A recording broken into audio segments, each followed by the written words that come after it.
Athlon. It's exhausting. Yeah. All right, let's get started. So the beauty of teaching is it doesn't have to be a me talk the whole time. And I don't want to be me talk the whole time because I know, like Kenny, I know you have experience in converting online leads. So I want to hear from you. But overall, what we're going to go through here today, and anyone on Zoom, so Rashali, Afshin, Yuan, please feel free, unmute. Let's have discussions around this and ask questions as we're going through stuff. What we're going to talk about is generating it. So what are some resources that we could utilize to be able to generate some people online for online leads? And then one thing I don't have in there is what's in the gap in between once you generate it and then you convert it. It's that nurturing process in between. So how to nurture those leads and then converting them into actual business. Besides that, what are some things, if there's anything, questions on your mind that you want us to go through today and make sure that you learn, if you want to learn it? Anything off the top of your head that you guys wanted to chat about? All right, just all original content from Eric. It works. All right. So like I was saying, there's three parts to this, and you have to make sure that it's separated into three separate parts. There's the lead generation aspect. So it's actually finding the lead. Then there's the lead nurturing aspect of it. And then it's actually converting that lead to a sale. Already lost Kenny. All right, so let's talk about generating the lead. Get rid of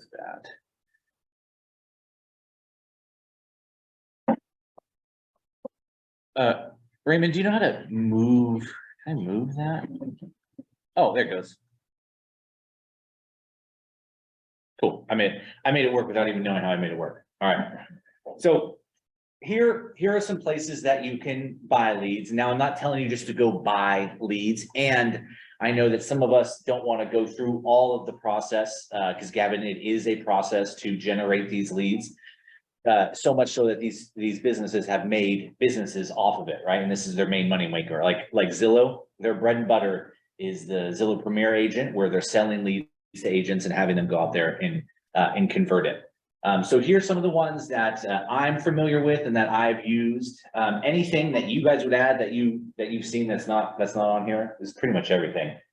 I did some Googling too, and I would say KW and even myself, like, I don't look at this as the bad thing to be able to doing this. You just have to make sure you lead with revenue. So whenever you're purchasing anything, and especially in this business, you want to lead with revenue. But whenever you're putting an investment out there and then you're paying on top of it, so when you close a transaction, you have to pay them a split or you're paying a flat fee up front.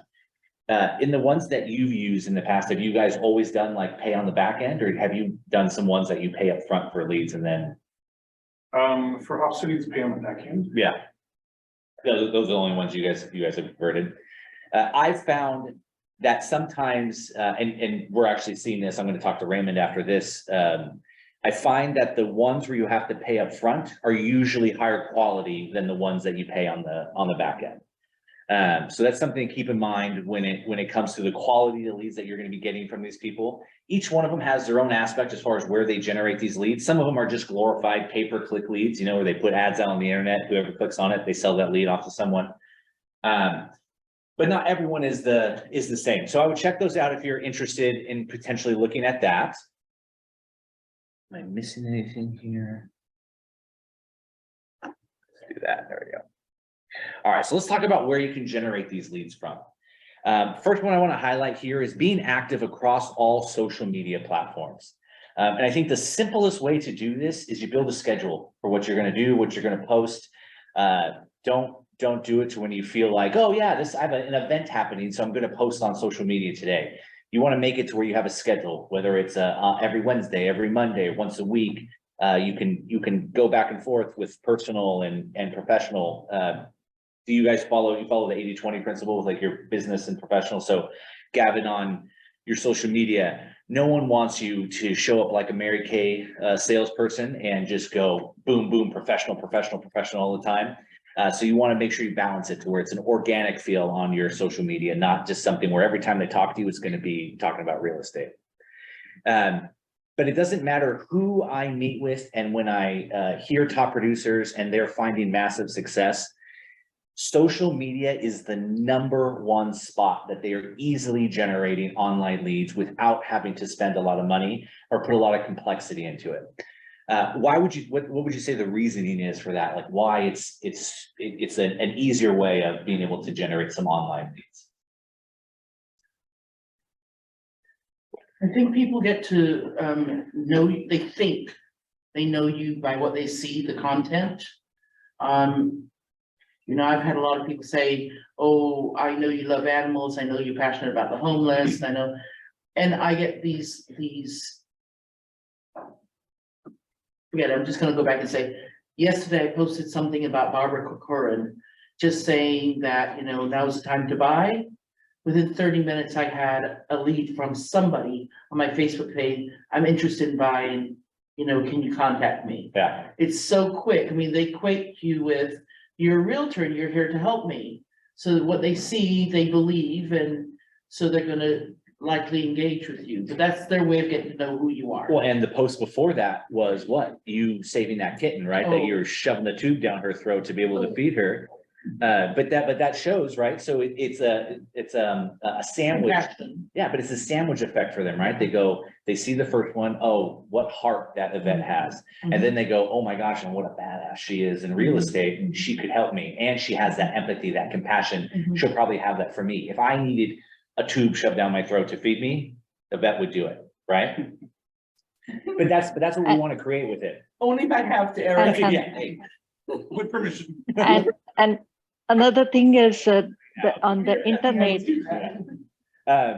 So I just met with an agent last week, and obvious. So Gavin, I know you're brand new, but you've had your license since October, so I'm sure you know that when you started getting, you know, the prospect of getting your license, market was up here, right? Things were moving, right?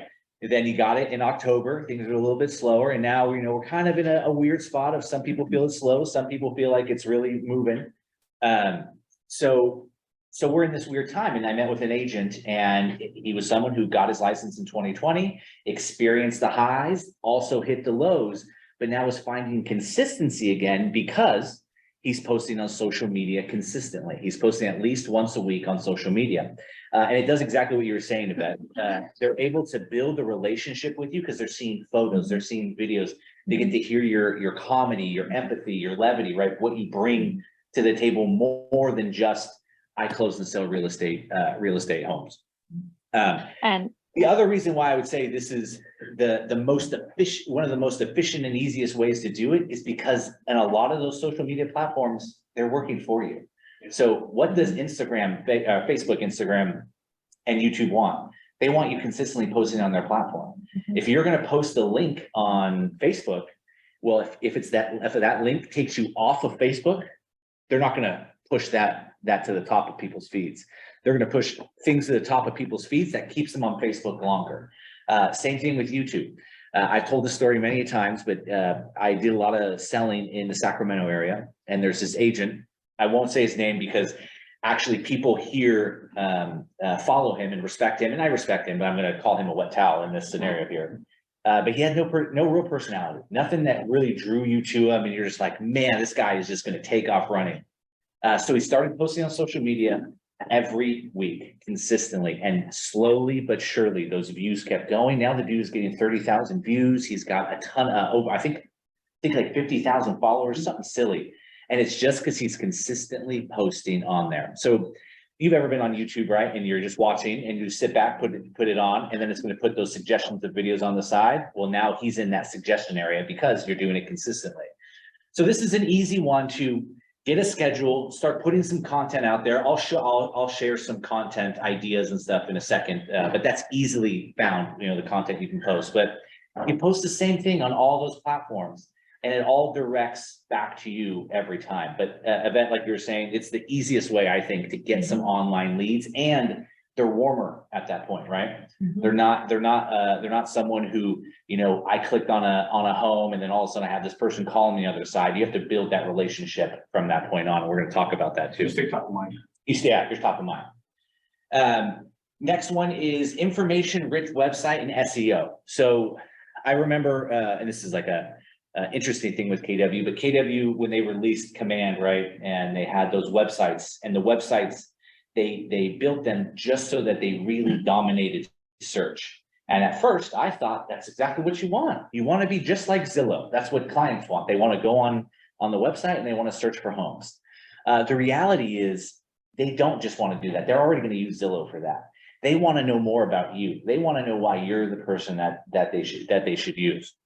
So make sure you have a web presence, something that someone can find you. Does anyone else kind of think less of someone? Not think less of someone, but go like, oh, I don't feel like I don't know this person. When you Google them and you don't see anything, there's no LinkedIn profile, there's nothing, right? You're like, is this even the name I'm really getting here? So make sure that you're putting some time and investment on there, and it's easy peasy. There's people you can pay to, one, build the website, and then two, give you content. There's places that do all this stuff for you. So make it easy, get that done. The other thing is SEO, being able to pay so that your website's showing up at the top of Google searches. So that's another fantastic way. The reality is people, I don't know the exact percentage, but when someone told me about this, it's really, really high, but how many pages do you think people click on Google when they Google something like, so I'm going Santa Clara real estate? How many pages do you think they go through? First page, that's it. So you want to show up on that first page. Second page is first last is what it is. So make sure that that's something that's important to you. You're paying attention to SEO. Oh, Aaron, real quick. Apparently some people said that they were speaking, but we can't hear them. Oh. There's 11 people on it. That's right. There we go. Speak Sorry, now. guys, we can hear you now. Hello, can you hear us now? Okay, cool. All right, share if anyone who was talking and didn't get to say what they wanted to say, please share.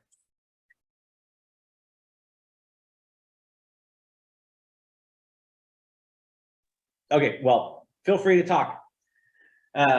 Next thing is videos, blogs, and podcasts. So the main thing that you're going to be getting from here, and Yvette brought this up already, it's being able to build a relationship with people without you actually having to be face to face with them.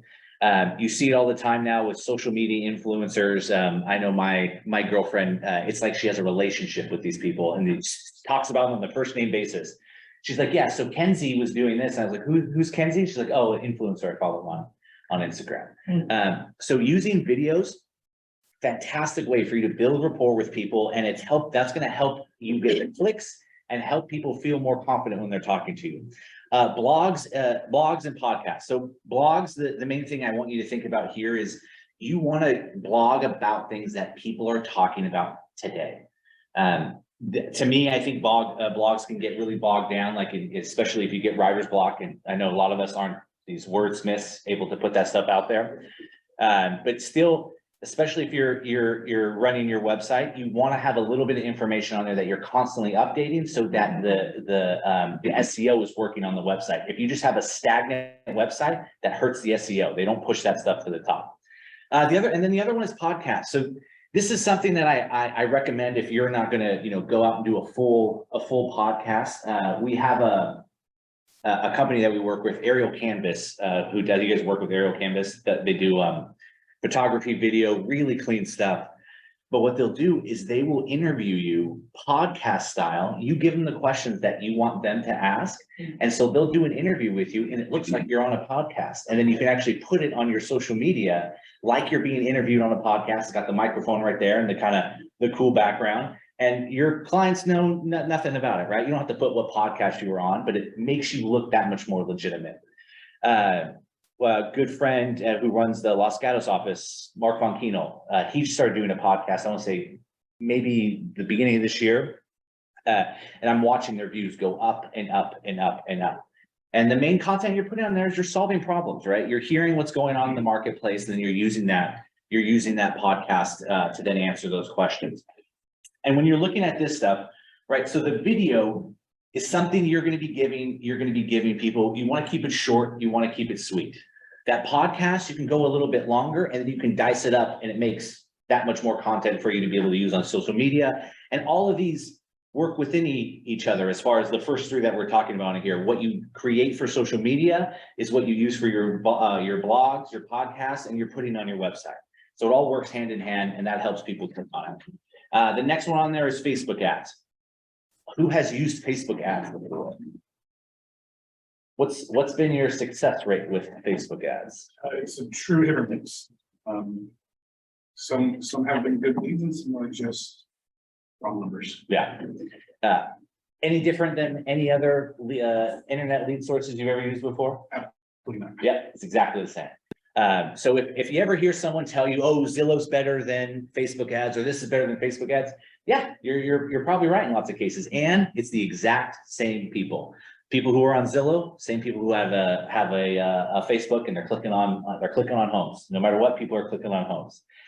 I will say that Zillow is just a little bit warmer compared to that, but your mindset, and we're kind of talking about this, your mindset has to be, you just want someone who did an action into, they're looking into real estate. Action is a click, just like if you had an open house, they walked into the open house, that somewhat qualifies them for being classified as a lead.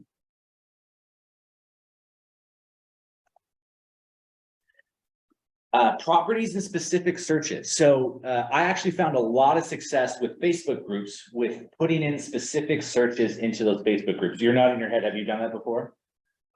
Just more recently for duplexes, just for different, because they're more off MLS than Facebook groups. Yeah. So specialty niches, yeah. Yeah. Things like if someone has a right now, first-time home buyers are getting murdered in this marketplace. So whenever you could find a batch of homes that are maybe priced under 900,000, and then you're putting that into places that says, hey, here's a list of homes that are priced underneath 900,000, check them out. That's something that's more likely to get clicked on, because it's something that, oh, they may not, they're always going to be scouring, looking under rocks to try to find those, hidden gems in there. We used to do this one in Sacramento, when if it was under 300,000, that was the creme de la creme. So we would do the same thing, and obviously that's unheard of here. But taking those specific searches like duplexes, commercial properties, things maybe with an ADU in the back, stuff like that, things that are special niches, you can put that out there and get some clicks on it. Same thing goes with properties. So think of, when Golden State Warriors listing their house, right? And this fat mansions for sale. Hey, put that out there and say, you want to see what Stephen Curry's home looks like. And you can do this not just for things that are happening locally. You can do it for anything that's going on in the US. So this works just like the way Zillow gets all the traffic and things on their website. Do you think people are just looking locally at real estate? No, they're looking all over the US. They love to click around, look at people's homes, see that water slide that goes from the second story down to the first story, or see Tiger Woods, who has, a golf course in his backyard. George Kittle in Nashville has a full football field in his backyard. People love to click on that stuff. So remember that when it comes to posting those things, you can get some good clicks with that. The only thing I tell you though, do you get great leads from those when you're putting those just fun properties for people to click on? No, right? You're probably just getting someone you put into the database. You could nurture them over time. They may buy, but they're not clicking on it because they have a motivation to buy or a motivation to sell. Whereas if you're putting duplexes into a spot and someone clicks on it, more than likely you're getting someone who does have some interest, who knows if they're qualified or not, but they do have some interest in potentially buying a duplex because it's a specific property like that. Pay-per-click ads. This is again, easy peasy one. We as realtors, I would say more often than not, these are the ads that we are using, the ones that we are getting. These are generally buyer ads, but you can pay companies to do this for you. The beauty of that is leverage. You're paying some money. They're going to send you some leads. The problem with that is some of that money that you are spending, paying towards them is also paying them just to do the activity. So if you're putting $500 towards pay-per-click advertising, unless you know how to do ad retargeting yourself from Google AdWords and stuff, you're also paying them. So it's not really $500 ad spend. You're actually doing maybe $300 ad spend. So you're not getting as much as you want. Whereas the Facebook ads, you're generating that yourself, right? You're doing all the work. So anything you come in there is going to have a higher ROI potentially because you're not paying that money. Next one on there is ad retargeting. So who knows what ad retargeting is? Who's experienced this? Oh. Is this when you're online? And you're looking at something? And then all of a sudden you find, no. it's not. Everywhere. Yeah, no, yeah, Yeah. it follows you everywhere. Yeah, follows- Exactly. yeah, every single where you go. Exactly. Doesn't matter what you open up. Yeah. It's like, how'd they know I was just looking at this at Nordstrom's? Yeah. That's exactly what it is. And now, and you can do that yourself with people in your database. So you can, so with Facebook and Instagram, you can upload all of your people, all their emails, put that in there. And then when your clients are out searching, doing anything like that, your face is going to be popping up on different ads and websites and stuff like that. Okay. Now, ad retargeting is a great way to stay top of mind. It's less of motivating to give it a click, right? Because it's really just an ad that they're seeing out there. It doesn't say Yeah. like, here's a, brand new duplex for sale or anything like that, showing Kenny's face, and people have to go, oh, you know what? I do have a house I want to sell, or I do have a neighbor who wants to do that. So it makes me think of Kenny. The next one, email list. To me, this is a fantastic way to generate referrals. But obviously you have to have the contact list to be able to email to, right? So you already have the leads, or so you already have the people's contact info. So now you're sending that stuff out to try to generate more interest from them. So here's some of the things that people want. And I would say, so out of the stuff here that we kind of just went through, these two, what would you say would you guys be more apt to use, lean into, generate some business from online? Probably active across social media. That's Easy, my- right? Social media. What about Zoomland? What would you guys say?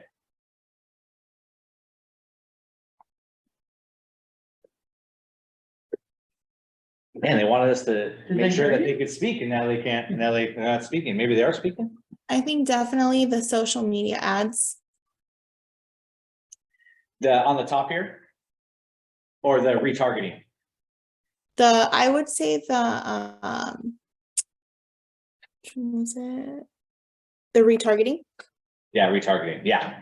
And the beautiful thing about all this is it can work hand in hand. So when you do one thing, it compounds on top of itself by you adding in some of the other stuff, right? So when you do a really good job of putting great social media content out there, and then you do some of that ad retargeting, or you have a great website and they click on that ad, it's that much more impressive than when they see that full funnel follow through, right? They could click three lanes down and they're getting content and value from Kenny. All right, so here's some of the things that people want. I think you guys have heard me say this before, MOFR. What does MOFR stand for? Make offer. All right, good job. Make offer for immediate response. So we want to put content and value out there that has them going, oh, I want that. I got to reach out to Gavin. Oh, I need that. I'm going to call Raymond so I can get more information on whatever that is. So it's it really the thing here is we want to just put a carrot out there. We want to put a little something so that they get a taste of it, and then they have to come to us to get more of that. Think about you guys ever play on TikTok, right? Whenever you find, or even social, even Instagram. So someone will have a podcast or they'll have a YouTube video and they'll show a juicy part of it and then they'll cut it off right before it's about to happen, Yeah. right? And then you have to go to the YouTube video to watch the rest of it. That's what we're talking about here. So some of the things people are looking for, home buying and selling tips, right? Sell your home for yourself. I have always gotten great seller leads from this one. Now, the people are usually feisty, right? And they're a little bit more on top of you because they're thinking, hey, maybe I can sell it myself. But there's a reason why back in the day, and I think it is still pretty popular now from some people, where you could buy those books, like how to sell your house, and then you can just brand and put your face on it. Then you send it to your entire database. That is still, I think, a thing. Have you seen people still doing that? Yes. Yeah. So it is still a thing, but it was very popular back in the day. But you want to equip people with information. That's the day and age that we're in right now. We go on the internet, We want to sound like we know what we're doing. When we show up in front of people, we want to act like we know everything. And same thing goes when they meet with us. They want to act like they know more than the real estate agent. So you better know more, first of all, but also being someone who can help equip them with that stuff. Great content. Vendor reviews. Your vendor list is a huge asset. If you've ever seen, so Gavin, you haven't seen this yet, but in our brokerage threads, the emails that we get every day are people requesting vendor referrals. So if you can have a strong vendor list and be able to show people, because we all live when we live in homes, we know the homes break down, we know certain things about it need fixing. So being able to show these reviews on there, and especially if you're doing videos or even posting blogs, that's evergreen content that people can always go back and find. So when you type that stuff in to Google, that search will continue to pop up, even if it was 3 years ago, whatever it may be, that stuff's still going to be on there. Local and neighborhood info. I want to praise Thang in this office. Has anyone seen Thang Nguyen's YouTube videos? No? So they're 100% in Vietnamese. So I don't understand them, but he told me what he says in them. But all he does is he talks about the pitfalls, the different things about home ownership, things going on in certain areas of Milpitas, San Jose, and it's all information. Dude has 150,000 subscribers, and it's all been built off of just giving information, wanting to share more and bring more people together. So sharing local neighborhood info, people love that stuff. Market updates, you guys know about that. New listings, recent sales, home improvement and organizing tips. Again, there's a reason so many realtors get into the business because they're watching HDTV. Well, HDTV is a thing because so many people watch HDTV with this on the background, right? So you do want to show up a little bit with some of that pizzazz from HDTV giving that info, because that's great content for them to want to be able to click on. The key thing here that we want to look at is you want people clicking on your stuff. You want to be able to post things and put it in enough places that they're going to fall into your web, right? Because think of everything as a funnel. Well, I'll show you an actual funnel here in a second, but everything's a funnel and it's all going to go down to you at the bottom there. Comparative market analysis. My favorite one for guide for remodeling and comparative market analysis is if I do this upgrade, what kind of equity would I get out of it? And I think that is a fantastic, our team in Sacramento has been doing that a lot, where they'll have consultations, not about them listing their home, but hey, you're thinking about putting a pool in, you're thinking about adding that bathroom. Let's talk about what that actually will do for your house when you do maybe decide to sell it in 5 years, 10 years. I'm not trying to get you to sell it now, but let's have the conversation. So anything that can get you in front of people well before they're thinking about selling, because right when you get to the spot, if you're meeting them and it's time to sell, they probably talked to a couple other real estate agents, right? So you want to be as top of mind as possible before it gets to that spot. So guide for remodeling, real estate investing. I think this should go without any question here. More and more people are buying second and third and fourth homes. Our first-time home buyer market is not solid here. So real estate investing tips. One thing I didn't put on here, I forgot to put it on here, but tax benefits, right? How to help them generate wealth or take their wealth and be able to organize it. So taking different things, putting in trust, stuff like that. Again, great content to be able to put on there. Cash offers. Have you, Yvette, Kenny, or even Raymond, have you heard of KW relocation? That we have a community now called KW relocation. So I asked, I'm hearing great things, by the way, people getting in Santa Cruz, 2 people are using it. And one person got 19 leads. Someone's already closed 2 transactions from it. So they went on they're getting these seller leads from it, and they have to pay 35% referral out from it. So they go on the appointment and they said, hey, thanks for contacting KW relocation. And they're like, I don't know who that is. I didn't contact KW relocation. And they're like, oh, well, are you relocating from some, one place to another with business? No, I had someone call me, offer me a cash offer for my house. when they ran the numbers, it just wouldn't work out. And then they connected me with you to talk about what a traditional sale would look like. So then they dug deeper. And what it turns out is they have a full team of ISAs, inside sales agents, calling neighborhoods, no different than John Tran doing his cold calls. And they are calling with a script of, if we could give you a cash offer on your home today and give you the convenience of moving out when you want to and get a price that you want would that be something you'd consider in selling off market? Yeah, absolutely, I would consider it. Well, we know 99.9% of the time it's probably not going to work out, especially in today's marketplace. So they go through the motions. Okay, let's see how much your house is worth. All right, I'm going to go talk to my investors. Hey, Kenny, investor, how much would you offer for this, $1.2 million house? Well, for it to make sense for me, probably 900,000, something like that. And then you go, okay, great. And you can even go get 3 more investors, which they're all out here, right? There's plenty of them out here. You get more of those offers. Then we go up to Gavin and say, Gavin, okay, here it is. So here's the offers that we have, cash offers that we have for you. Any of these look appealing to you at all? No, I couldn't sell my house for that. Okay. Well, you did mention that you would sell your house for the right price. So do you want me to get you in touch with a professional that can talk to you about how we can get that price up and do it on your timeline, everything you're looking for? Yeah, absolutely. Sure. And so they're just pumping those leads out left and right. So remember that there's plenty of people out here who will help you make those offers. And I don't consider it a bait and switch, right? Because you're trying to gauge motivation from people. And there are some people who will take convenience over it. I don't know if they'll take 300, 500K convenience over it, but who knows? But cash offers is another way to do it. Home concierge. So this is fix it before you list it. A great one, especially here where the dirt is worth so much, you want to improve whatever you have on top of it. It's going to help build the equity in it.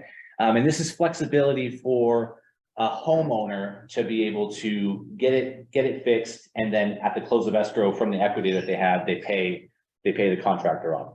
You're going to either need to have a strong relationship with a contractor who's willing to do this, but I know multiple real estate agents, even in Cupertino, who will do this like with 50, they'll say 50K, yeah, I'll put 50K into a house and they get paid back at closing. But again, this is a great way because this is not a typical way of selling a home. Great way to get leads and people interested because it's a new conversation. And then mortgage tips, especially right now, everyone's talking about interest rates and things going on with that. So that's a fantastic topic to be able to start talking about. All right, so what are your ahas, thoughts around all this that we just went through? What are you going to start doing? Or what are you doing? Eric, I have an aha. Yeah. I like when you say the story, like I have a cash offer and then the price not match the seller. And then you say, I connect you with a professional who can help you to get a better price. Yeah. Exactly. I love that, Sarah. Yes, I like that one. That's a mofer. Anything else? Well, I think that looking at this list here, I realize it's important probably to have a system in place, because the reason why we attend these classes and love these classes and get all riled up and then don't do it is because we don't actually put a system in place as to, how we're gonna actually execute on it. So I think the next step should probably be, I've often thought this, that, in classes, it's important that after the class, some of us get together and hold each other accountable to delivering on some of this. So, I mean, I have a team, so within our team, we probably just gonna do that. Yeah. Immediately. All right, let me ask this. Is there anything, and we have more to talk about, but is anyone interested in me holding them accountable to something from here that they want to implement in their business? Put it into the chat box, and we'll talk. Well, I'll write your name down on my little list here. But I'll definitely hold you accountable. Absolutely. And I think that's a good point that you just brought up, that this is a law, right? You don't need to do all this at all. Start with the first one on the top. I know we all scroll through social media, right? Yeah. We may not post, but I know we scroll, right? I know we're on there doing stuff. So I heard this quote and I love it, is, are you just a content consumer or are you a content creator? So you have to be someone who's also putting things out in the world. When you're putting things out in the world, guess what happens? Things come back to you. When you're someone who just takes, it doesn't always come back, right? So make sure that you're putting some stuff out there. Even if it's, even to start, it's not real estate related, but get your face out there, get that motion, that habit going of you doing it. I think it's also important to pick one. Yeah. Stay consistent and try to do it at a high level. Yeah. Well, and the consistency in anything that we do, when I make these little slideshows, I literally build them off of previous presentations, and you find that it's all intertwined together, right? It's consistency. It's put like this content. We've talked about every class we talk about, right? When we're talking to people in our neighborhoods, what are we talking about? All this stuff. When we're talking to our database, what are we talking about? All the same stuff, right? And so it's just about different places that we can put this content and ways of putting that content out there that's going to have it coming back to us. All right, so to me, this is the most important part, is the nurture.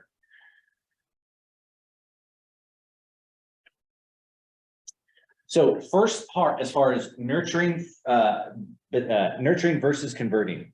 So actually, before I'll even share any of that with you, do you guys know the difference between that? What is nurturing versus the actual conversion of the client?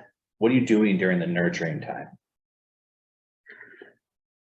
We're getting to know them. We're finding their needs out. We're trying to deliver on their needs. It's really about, caring for somebody. I think it's, when we think of, like we've mentioned before, ever since March 2020, we don't call it lead gen anymore. We just do care calls. Right? Because it's a mindset thing for us. Yeah. And so we get right into caring for people. What's going on in your life? Tell us about you. Listening. Active listening. Yes. Active listening. Yes. So that people, just because we all need to be felt heard, right? Or loved on or listened to. So. And what do we know they're getting from other real estate professionals? They're getting shit on. They're getting a lot of content that's just pushed at them. Exactly, right? And you have to bring that heart and that connection. And that's my first point on there, is that follow up and build a genuine connection. Nothing kills me more than when I talk to someone, they're like, well, I called them, I text them, I talked to them on the phone. And I'm like, yeah, but are you seeing that there's a gap in there from where an actual connection happened? And I talk to you about this every time I present, is that trust triangle. Right? Yes, the logic. So maybe that logic's there. When they clicked on your Facebook post, they know Kenny knows what's up. Kenny's been talking about real estate. He's been doing it for multiple years. He put a client testimonial up there. Now I need to sell my house. I know Kenny can do it. And maybe they've been paying attention to his social media. And so they know they're getting the authentic Kenny, but definitely when they get on the phone with him, they're wanting to make sure it doesn't match up, right? Is Kenny just putting a facade out there? Does Kenny have a photo where he's going, I always have time for your referrals. And then you pick up the phone and he goes, hello, this is Kenny. Yeah, hold on, put that down. Yeah, listen, this is not a good time right now. I can call you. Are you gonna buy a house this month or this year? Yeah, okay, that's what I thought. You can contact me online, right? So you wanna make sure everything matches up with what you're putting out there. That's why you need to be authentic on there. You could be that pushy person. That's absolutely okay. But you don't wanna bait and switch again when people think they're getting one thing and you're actually delivering another. And then, Yvette, you brought up the most important one, I think, it's empathy. Do they believe that you actually care about them? Or do you just see dollar signs when that phone rings and someone's on the other line talking about real estate? So when we're talking about that nurturing phase, when someone comes from an online ad, right? When we see them in person at an open house, how is that different than someone online reaching out from something you put out there? How do you see it differently?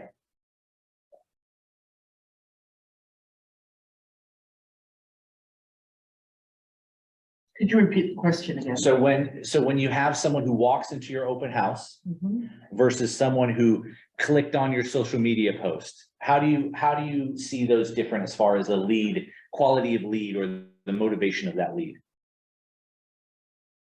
Well, somebody clicking on my social media post is, they're letting me know that there's something of interest. Somebody walking in my open house, there could be interest, or it could be, you know, that looky-loo. It could be a neighbor. So I don't, you know, I'm gonna be a little bit weird here and say that I think I'm a little strange in that I think that everybody that reaches out in whatever manner should be cared for. Yeah. Every single person. So, if somebody clicks on a social media post, like happened with that, you know, Barbara Corcoran thing. The first thing I was telling these guys this morning is, I know because they put down Mountain House in Tracy, I know immediately, work.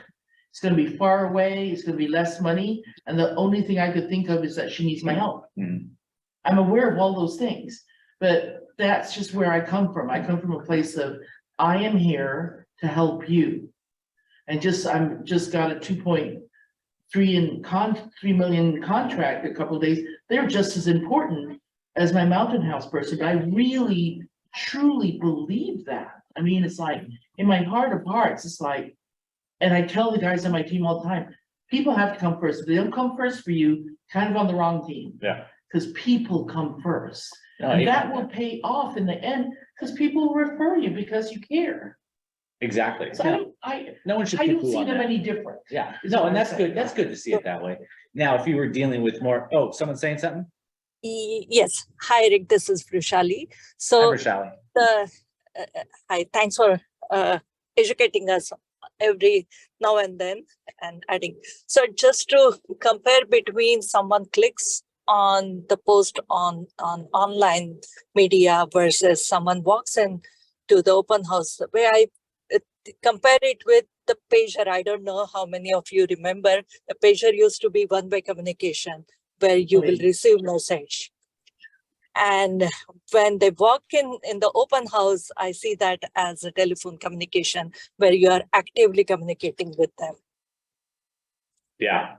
And then, oh yeah, I Kenny. mean, for me, it's more like personal, impersonal.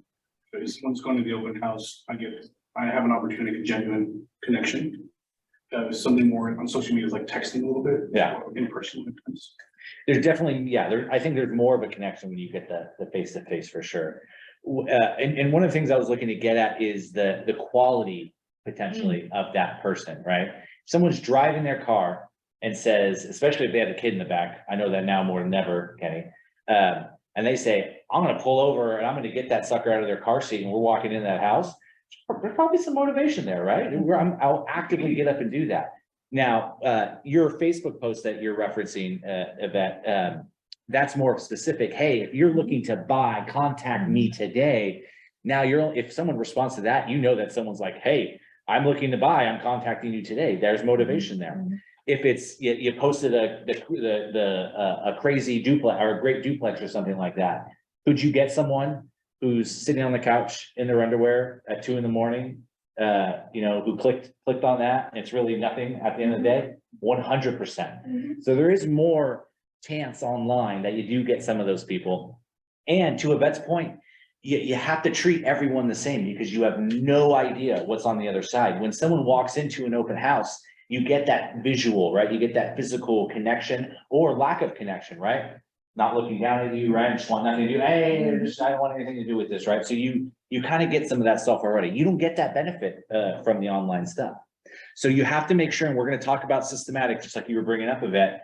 You have to make sure that you are making that genuine connection like Yvette's talking about. You're focused on that trust triangle there. They know you know what you're talking about. They're getting the authentic you. You're not stretching yourself thin because you're trying to be like Kenny Hahn over here. And they actually know that you care about them and you want to help them succeed at the end of the day.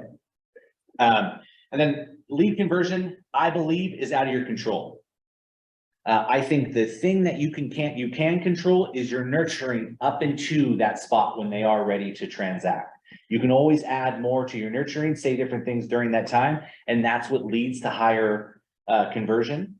But you can't always control lead conversion, right? Sometimes they come up and they say, hey, my cousin's in the business, or actually I'm going with this relocation specialist. They're going to give me a discount because it's from my company.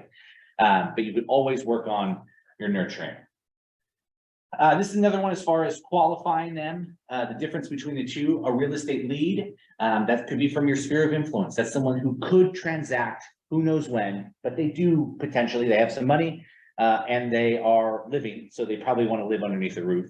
A real estate prospect is someone likely to buy or sell in the near future. And I put clear timeline identified, but I regret putting clear in there. It doesn't even have to be clear. There's some timeline, right? That I do want to sell my house and my dad has to pass away and then we can sell it, so on and so forth, right? So those are something as far as when you're classifying. Now, the reason I'm bringing this up, if you're looking to just get 5 internet leads in or 10 internet leads in, does any of this matter? No, it's easy to follow up 10 people. We know the percentages, and we're going to go to that, I think, right now. Yeah. We know the percentages are, you're going to convert 1 out of every 100 that comes through there, because internet leads are not like open house leads that walk through there. You get 100 open house leads that come through, you could get a decent amount of those people, maybe even 50% of them. Who knows if your nurture follow-up is that good. But the reality is their timelines all over the place. You know that if they're clicking on your ad, whose else's ad that are they clicking on? They're clicking on Kenny's, Raymond's, Stacy's, everybody's. I put 2 different numbers in here. The national average is between 2 and 3%, but then always NARs is always much lower. And it's funny, the CRMs always are going to quote you 2 to 3% as far as a return is concerned. But NAR is usually always at 1% or even a little bit lower. I've only seen that number go down because the leads have gone up. So in my career, I'm 13, 14 years in, and as we've been tracking internet leads since they like really started becoming prominent, it's always been 1 to 2%. It's always been 1 to 2%. Some individual sources will yield more, like someone connecting on your social media post. I would tell you that's a much higher conversion rate than someone clicking on your Facebook ad or something like that. But that's something you have to remember, that every person is potentially a long game that you're playing. And there's a chance they have 20 other people that are talking to them, and you may never connect with them. So how do we make sure that we're going to convert those people? And Yvette, you already brought this up. It's systematizing everything. So we're going to talk about a couple things as far as the system is concerned with this. First things first, let's connect quickly with that new lead. And so these stats, so I'll tell you guys, and these are all over the place as far as where people strike out on following up, all over the place. Gavin, you're brand new in as far as practicing is concerned. You have as much opportunity as the person sitting next to you, because you could bet. Now, Yvette's different than the bunch, though, I'll tell you that. But you can bet that someone's going to screw up their follow-up. There's going to be someone who falls through the cracks. So you always can show up to the party thinking, this person could be someone for me, as long as I'm consistent with them. And it could be nothing as well, but you've already looked at the percentages and know 1 out of 100, 1 out of 100, 1 out of 100. So 40% of the leads will respond on the first follow-up attempt, but 85% will actually follow up on the 6th follow-up attempt. Now, we're all consumers here, right? We may not be answering the phone with real estate agents, but when someone calls you for the 6th time, where do you usually go with that? Are you usually like, man, that's not, this person's persistent, awesome. I'm gonna do whatever. I'm gonna transact with them with whatever they're calling about. Or are you going, okay, enough's enough, Gavin. It's every week you're calling me, every month you're calling me. But the key thing is what's happening. They'll respond. It doesn't say you'll convert them on the 6th attempt. It says they'll respond. So they'll tell you to get the heck out of here, or they'll tell you, hey, Kenny, I see what you're doing. This is what I'm looking for. Blah, blah, blah. Tenacious. Yeah, exactly. So that's where you really get rewarded. The more consistent you get with that follow-up and showing up in their inbox, because they know that you actually know what you're doing. And honestly, I mean, you hear it all the time. There's so much happening behind the scenes, or as far as like, you think you're sending stuff out and they're not looking at it, they're looking at it. If they haven't unsubscribed, they're looking at it. Ask open-ended questions. So, Mr. Bold, huh? How's your day? How's your day? Exactly. The worst responses in real estate and real estate conversion and building relationship is yes, no, right? We've all been on a first date. If the other person on the other side is just, you're just giving them yes, no questions, that's no conversation that's happening there. So make sure that you're asking these open-ended questions that is allowing you to understand them better, gauge their motivation better, and connect with them at a deeper rate. If you're getting yes, no's on the other side, it's going to be very hard for you to make that connection, and be able to understand where they're coming from. Qualify the lead. All right. Who's guilty of going on appointments that are extremely underqualified? I am also guilty of that. This, even if you're I would say even brand new in the business, this is a fantastic thing to get down, because I'll tell you, one of the biggest things is people are going to take advantage of you in this business. They're going to take advantage of your time, and you sometimes will then think that it might be better. Oh, I want to show up like an agent, that I'll do anything for them. I'll answer the phone at 11 o'clock at night. I'll go and do this. I'll go and do that. And the reality is, the best of the best in the business are doing it in a structured manner, and they're working with the people they want to work with. And the people that are worth a lick of working with aren't offended by a question of, have you spoke to a lender yet? Have you gotten pre-qualified? And this is where your skill level will come into play, as far as when you're asking those questions, being able to show them the pitfalls, why you should go get pre-qualified right now. Yeah, you can be easy peasy, show up like a Redfin agent, just go open doors for people and then build that rapport. It's a strategy I employed, right? I didn't want to, so the way I did it was, I was like, man, no one will come into the office to meet with me before going to look at a house. I don't know what I'm going to do. You know anything I'll do? I'll just go meet them at the house. That's what I'll do. I'll just say, yes, I'll go show you a house. And then I go meet with them. What happened with that? The craziest showings I've ever had in my life. I had one person who was buying a house with her boyfriend, but the boyfriend wasn't coming on the showing. She ends up like flashing we're in the house. She like flashes the neighbors who are standing like in the window on the other side. And I'm just like appalled at what's going on. Then I get a call from her boyfriend, who's someone who really enjoys creatine. Mark's liking this. And he read me the riot act on what was my reasoning for taking her to that house and showing her that home. So from there, I did a little something different, right? I said, okay, you're not going to come into my office and meet with me, but you will get on the phone with me and we will have a long conversation. And I'm going to ask you some detailed questions before we ever go to a property. So make sure you're qualifying the lead. We were just talking to John Tran about this a couple of weeks ago. I asked him, what's something that's working really well for you in your business right now? And he said, qualifying the lead. He has all his agents qualifying the lead before they go on appointments or when they're talking to them, and they're finding out so much more about the prospects, and they're realizing their timeline and motivation. Everything becomes clearer when you're qualifying the lead. Sure, sometimes those people on the other side, they're going to get a little like, another question, Kenny. That's okay, right? You're going to understand them better. How many times have we gone to a doctor's office and it has weird question after weird question that you have to say no to? No. Did you ingest lead-based paint in the last 20? No, I haven't done it, right? But they have to ask those questions so they can properly diagnose you. So that's really where your mindset, you need your mindset to be at as far as qualifying these leads. Again, it can become a waste of time if you're just going and talking or meeting with these internet leads left and right, and then you start looking at internet lead generation as a risky play, because it's wasting your time. Yvette, you brought this up. Implement a nurture system. Treat everybody the same. Qualify them, but you treat everybody the same. Everyone should be actively listened to. Everyone should get the care from you and the acknowledgement that they are potential to purchase a house or sell their house. Now, does that mean that you're going to go above and beyond for these people up front before they've actually done anything for you, showing interest? No, not necessarily.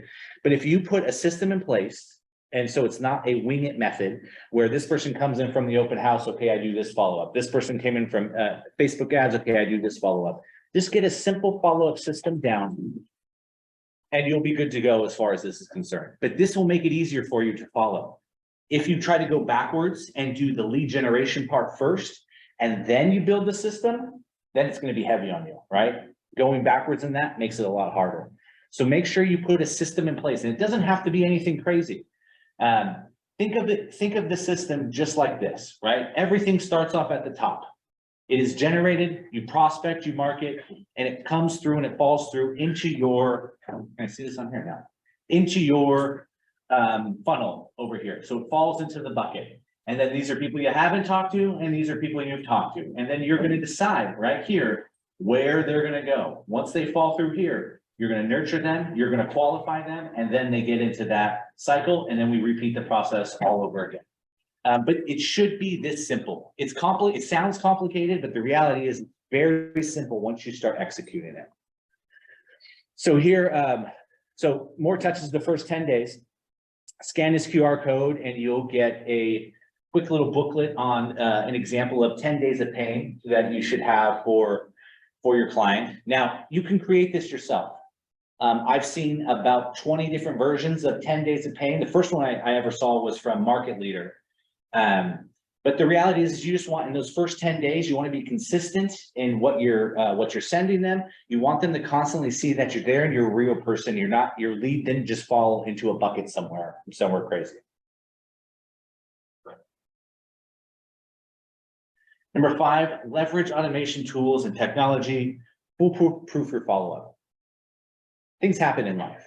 You have babies, you inherit kittens that are going to take a little extra time, love and care from you. So one of the things that kills me in this business is when you have a producer who goes, bam, I closed 4 this month. Then what do they do the next month? Nothing. Then next month, nothing. But then they build the pipeline back up. Boom, back up to 4. And then back down again. So putting automation and leveraging technology inside of this follow-up right here is going to foolproof it to where you can't screw it up yourself. When a lead comes into the system, what automation already happens? A text message should directly go out to that person. Then it should ping you to make a phone call. Now you have to actually manually pick up that phone and do that.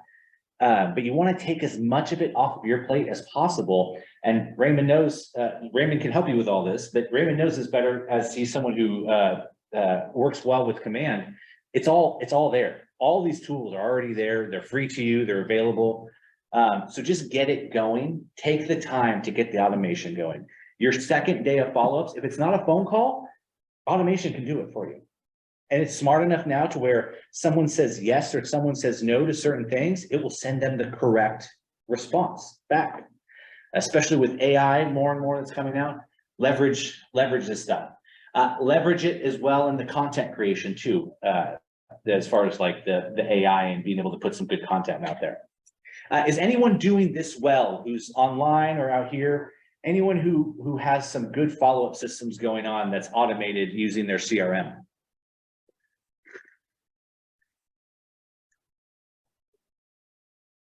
We're all working on it. That's Not yet. Say that Yeah, again, that's Michelle? what, working on it. Yes. Yes. And this is something, it's a journey, right? You're not gonna set it and forget it, because follow-up in 2023 is a little bit different than follow-up in 2022 and 2021. So something to always lean into, but make sure you're using technology to its fullest. It helps you show up even more like a professional when you can't screw it up with your human self. All right, and then last thing we're gonna go over here is what not to do. Think of leads as money. Yvette, you preached on this already. you have to look at that person as a person on the other side. Now, Yeah. yes, sometimes their name is Mickey Mouse, bend over, right? These are the names that you're getting across there. Mhm. And I'm not saying you have to go the full effort with those people, but the ones that do come through and you get them on the other line and they start talking to you, maybe they're a little underqualified right now. Does that mean they're any less important than someone who has $1 million sitting in the bank account? Absolutely not. So make sure that as those leads come in, don't just see it as, I got 10 leads today. So that means money, money, money, money, money, money, money. Doesn't mean that at all. You have another human on the other side. You need to make sure you're making a genuine connection.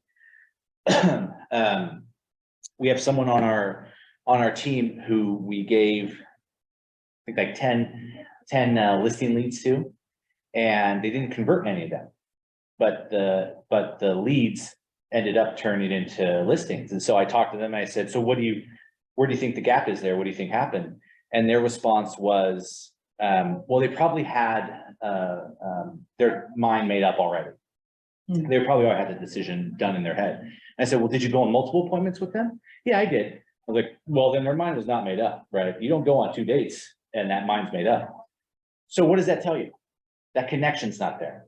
Mhm. You were qualified enough to make it onto the second date, but what was missing was probably the empathy or the authenticity in that appointment. They probably knew you could get the job done. You could sell that house, but would I go to the movies with you? Would I feel trustworthy to give you my kitten if my kitten was sick and not feeling well? I don't think so. So make sure when you're showing up there, you're hitting all aspects of building trust with people. You got to make an actual genuine connection. Number 2, don't only talk about real estate. Is your entire life built up all around real estate? Well, kind of, but when you come home and then someone starts talking to you, you go to a party, right? Kenny, you go to a party and they go, Kenny, how's the real estate market going? And then you know full well, Ben and Carrie aren't going to sell their house right now. They're like, tell me how the real estate market's going. You're like, what? Yeah, it's great. You know, it just depends on what you're looking to do. You're looking to buy or sell, right? You go with the same thing. Don't only talk about real estate. These are actual people on the other side. You're a human on this side. Make a connection with them. Talk about other things that are going on. Gavin, you haven't heard this before, but I've said this a million times to everyone here. 4, family, occupation, recreation, dreams, right? Talk to them about the important stuff going on in their lives. Real estate is just one aspect of that going on. And then number 3, do not rush them. Now, there's a fine line here. There is, and Kenny, I think you know this going to bold, right? This is something we talk about. You always want to be closing. What comes really into play to make sure that you're not rushing them? How can you balance this? How can you figure out if you like not, you want to go for the close, right? Get them in there. But then how do you know not to go over that line? What's one of the key things you can do to make sure that you know you're not rushing it?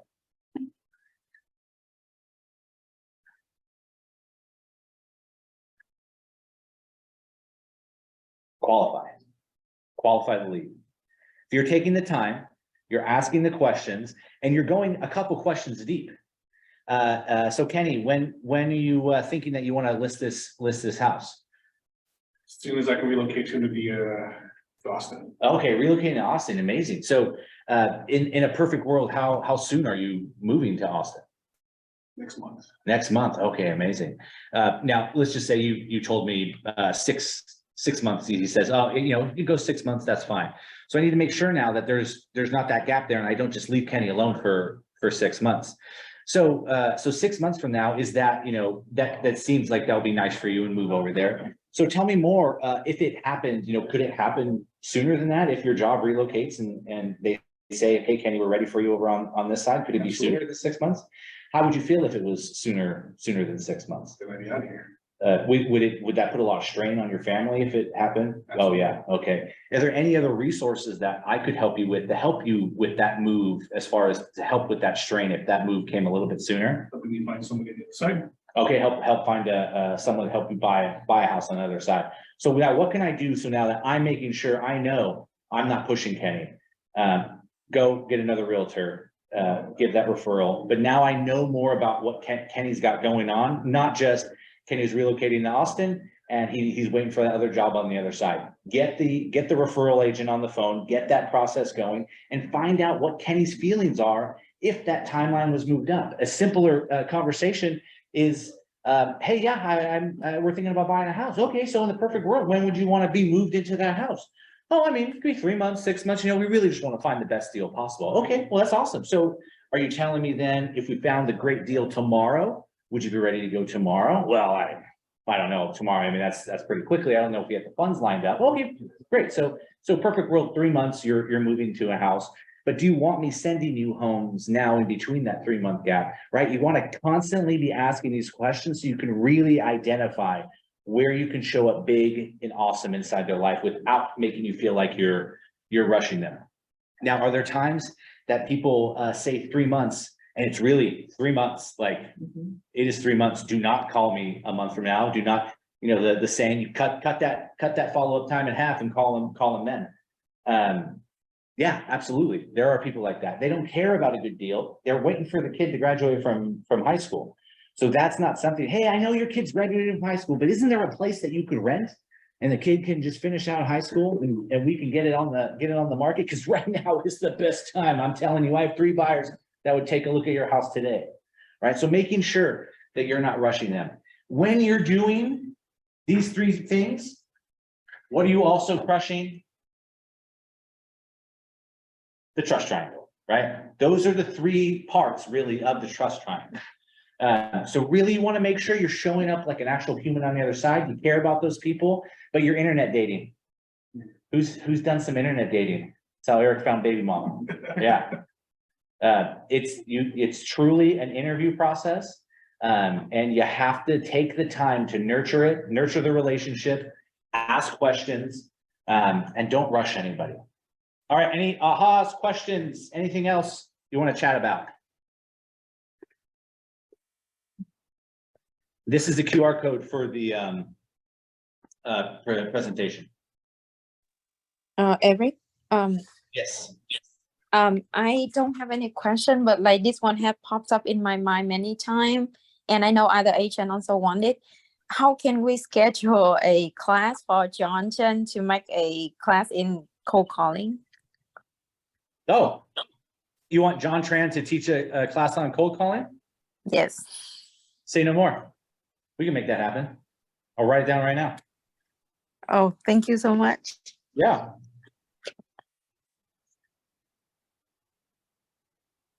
Anything else? What are you going to implement? Yeah, so I just want to hear how did he do cold calling and the script look like and what group did he target, something like that. Yeah.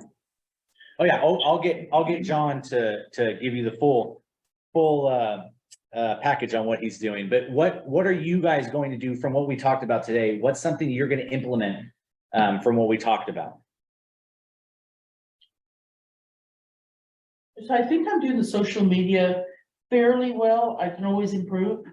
But so I want to move on to the second line item you had, which was the SEO, the rich website. So I have a website. I forget to look at it often.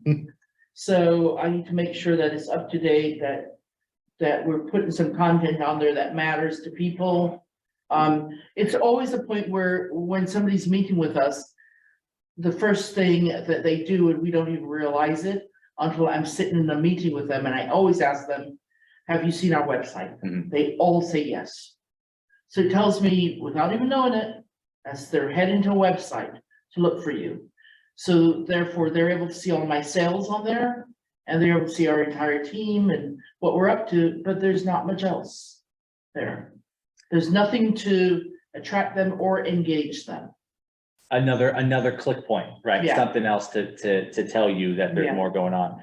I think the percentage is 95% of consumers are going online to read about you, look at reviews, things like that, your website, before they engage with you. 95%. It really doesn't get much. The other 5% are older people who don't know how to access the internet, really. Right. So you have to know that they're going there immediately, even if it's a referral, right? Your mom can say, yes, use my son Kenny, and I'm gonna get Kenny's name and be like, all right, well, let's really see who Kenny is. Like, I know mom knows who she is, but it doesn't matter who the referral is, you're gonna go online and look at it.